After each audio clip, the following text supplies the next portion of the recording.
شہنشاہ خطابت ہیں ہمارے وزیر اعظم، جیسے ہم بھی جانتے ہیں کہ بڑے خطاب کرتے ہیں اور روزانہ کی بنیاد پہ کرتے ہیں۔ اب یہ دنیا کی بدقسمتی ہے، بد نصیبی ہوگی کہ ان کے فرمودات جو ہیں ان کو نہ سمجھیں اور اس پہ عمل نہ کریں۔ ویسے بھی ہم جو ہیں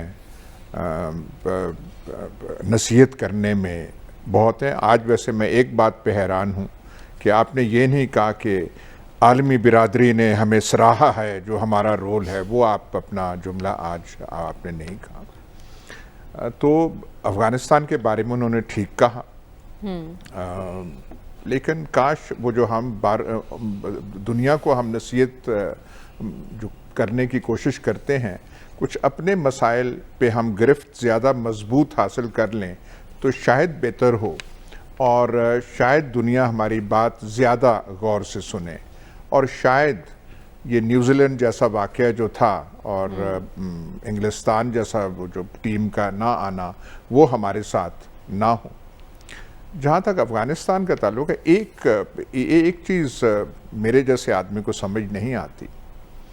کہ یہ جو ہمارے آس پاس کے ممالک ہیں افغانستان کے، یہ اگر چاہیں اور بیٹھ جائیں اور یہ کوئی متفقہ لایا عمل اختیار کر لیں، اور اگر یہی فیصلہ کر لیں کہ افغانستان کی طالبان حکومت کو تسلیم کرنا چاہیے، تو پھر تو مغربی دنیا کی طرف دیکھنے کی ضرورت ہی نہیں ہے۔ روس ایسا کر لے، چین کر لے، ایران کر لے، اور وسطی ایشیا کی جو ریاستیں ہیں وہ کر لیں اور ہم کر لیں، تو مسئلہ کیا رہ جاتا ہے؟ پرابلم یہاں پہ یہ ہے کہ چائنا جو ہے اس کو بھی تحفظات ہیں افغانستان کی طالبان حکومت کی وجہ سے، روس کو بھی ہیں، پریزیڈنٹ پوٹن بھی بڑے واضح الفاظ میں کہہ چکے ہیں، کیونکہ ان کا تلخ تجربہ، آپ اب کیا کہیں، شدت پسندی، میں اسلام کا نام استعمال نہیں کر رہا، انتہا پسندی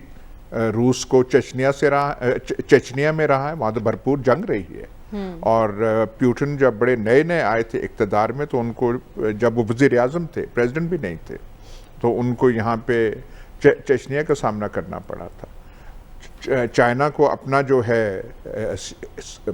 سنجیانگ، وہاں پہ پرابلم ہے۔ ایران بھی وہ جو ہے مسلک کی بات ہے، حالانکہ وہ سپورٹ کر رہے ہیں ابھی۔ ہمارا بھی جو ہے، ہم چاہتے ہیں کہ وہاں پہ یہ ہو، لیکن ہمیں افغانستان کے بارے میں ٹی ٹی پی وغیرہ اور وہ داعش وغیرہ سے ڈر، تو یہ پرابلمز۔ لیکن اگر یہ خطے کے جو ہے، اور ہمیں تو خاور گھمن صاحب کئی دفعہ سبق سنا کہ خطے والے یہ کریں گے، پھر یہ ہوگا، طالبان پھر نہیں کر سکیں گے، تو یہ اگر ایسا ہو، لیکن یہاں بھی پیش قدمی نہیں ہو رہی، اور کم از کم اور کوئی نہیں تو ہم چین کو تو کچھ نہ کچھ باور کرا سکتے ہیں، ان سے ایک کوآرڈینیٹڈ سٹینڈ ہو سکتا ہے۔ ہاں، یہ تھوڑا مسئلہ ہے کہ چین کے ساتھ بھی ہمارے تھوڑے بہت چھوٹے موٹے پرابلمز چل رہے ہیں، کوئی پاور پلانٹس کے ادھار کا سلسلہ ہے، کوئی سی پیک کی رفتار کا سلسلہ ہے، M1 جو ہم نے ریلوے لائن بنانی تھی، ابھی تک اس کی فائنانسنگ کا مسئلہ ہماری طرف سے ہم حل نہیں کر سکے، تو یہ ساری چیزیں ہیں۔ تو باہر کی دنیا نے تو، جو مغربی دنیا جسے ہم انٹرنیشنل کمیونٹی انگریزی میں کہتے ہیں، انہوں نے تو رسوائی اٹھائی ہے طالبان کے ہاتھوں، انہیں تو اتنا کچھ وہ اٹھانا پڑا ہے۔ تو اب ہم توقع کر رہے ہیں کہ وہی جو یہاں سے جن کو بھاگنا پڑا، رسوا کے بھاگنا پڑا، وہ بیٹھیں گے اور کوئی بون ایڈ پیکج جو ہے افغانستان کے لیے، طالبان کے لیے کھڑا کریں گے۔ یہ اتنا ہو جائے گا شاید، لیکن اتنا آسانی سے نہیں ہوگا۔ باقی جو وزیر اعظم صاحب اسلاموفوبیا کے بھی ماسٹر ہیں، وہ بھی دیکھنا چاہیے کہ یہ اگر فینومینن دنیا میں ہے تو اس کی وجوہات کیا ہے۔ کھل کے بات یہاں پہ کی نہیں جا سکتی، لیکن ایک شدت پسندی،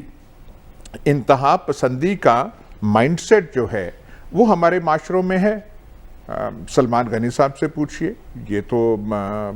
جو لاہور کے اور لاہور یونیورسٹی، پنجاب یونیورسٹی کے مطلب ماہر، ہم تو انہیں سمجھیں گے۔ طالبان کی جو سوچ ہے، وہاں لاہور کی وہ جو مخصوص جگہ ہیں ان کا ایک ایکسٹریم فارم ہے، لیکن بیسکلی بالکل وہ جو سوچ ہے وہی سوچ یہاں پہ ہے، وہی سوچ تھوڑی زیادہ شدت میں وہ ہے۔ اب جو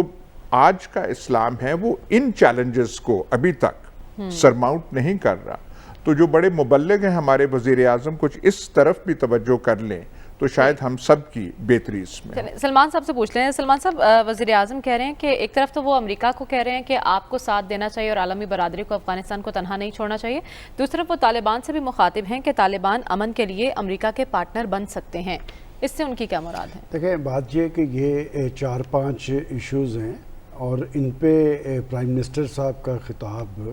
ضرورت مندانہ بھی ہے، حقیقت پسندانہ بھی ہے، لیکن ہمیں جس چیز پہ بات کرنی چاہیے وہ یہ ہے کہ جیسے کہا گیا کہ تقریر تو وہ پاکستان کے اندر بھی اچھی کرتے ہیں، بین الاقوامی پلیٹ فارم پہ بھی ان کا نقطہ نظر بڑی وضاحت سے سامنے آ جاتا ہے۔ ان تقاریر کے اثرات کیا ہوتے ہیں، کیا اس پہ دنیا حرکت میں کیوں نہیں آتی؟ انہوں نے پہلے سال جنرل اسمبلی میں براہ راست خطاب کیا، 2 سال سے وہ آن لائن خطاب کر رہے ہیں، اور وہی خطاب جو پچھلے سال ابھی میں دیکھ رہا تھا کہ نکات وہی ہیں، بڑے ایشوز وہی ہیں، اور اس پہ دنیا حرکت میں کیوں نہیں آتی؟ بنیادی چیز یہ ہے، دیکھیں جب وہ مقبوضہ کشمیر کا ایشو اٹھاتے ہیں کہ کشمیر اس خطے کا ایک سلگتا ہوا ایشو ہے، اور کیا ان تقاریر کے بعد عالمی ضمیر حرکت میں آیا؟ کیا وہ جو مقبوضہ کشمیر کے اندر انسانی حقوق کی بدترین خلاف ورزی ہیں ان کا سدباب ہو سکا؟ کیا وہ 5 اگست 2019 کے اقدامات ہیں وہ واپس ہوئے؟ وہ ٹارگٹ کلنگ کا عمل تو آج بھی جاری ہے۔ اس کا مطلب جو دنیا کے وہ دورے معیارات ہیں، اور میں سمجھتا ہوں کہ آج کی دنیا، ذکر کیا وزیر اعظم نے کہا کہ بھارت کے معاملے پر دنیا کے معیار دوہرے ہیں اور عالمی برادری اس پر تعصب، میں وہی بتا رہا ہوں نا کہ یہ آج کی دنیا تقاریر کی دنیا نہیں ہے، عمل کی دنیا ہے۔ دیکھیں یہ طالبان ابھی ہفتہ نہیں تھا ہوا،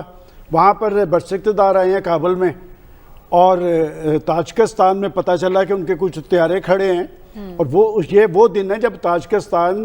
پنجشیر میں وہاں کے شمالی اتحاد کو سپورٹ کر رہا تھا، تو طالبان نے ایک دن کہا کہ ہمارے کچھ طیارے ہیں آپ کے پاس، تو اگلے دن طیارے واپس آ گئے۔ اچھا، اور اس کے بعد آپ مثال خود انڈیا کی لے لیں کہ انڈیا نے کچھ چوکیوں پہ قبضہ کیا تھا چین کے، وہ چین نے کوئی عالمی سطح پہ رجوع نہیں کیا تھا یا ریزولیشنز نہیں پاس کی تھی، وہ اندر گئے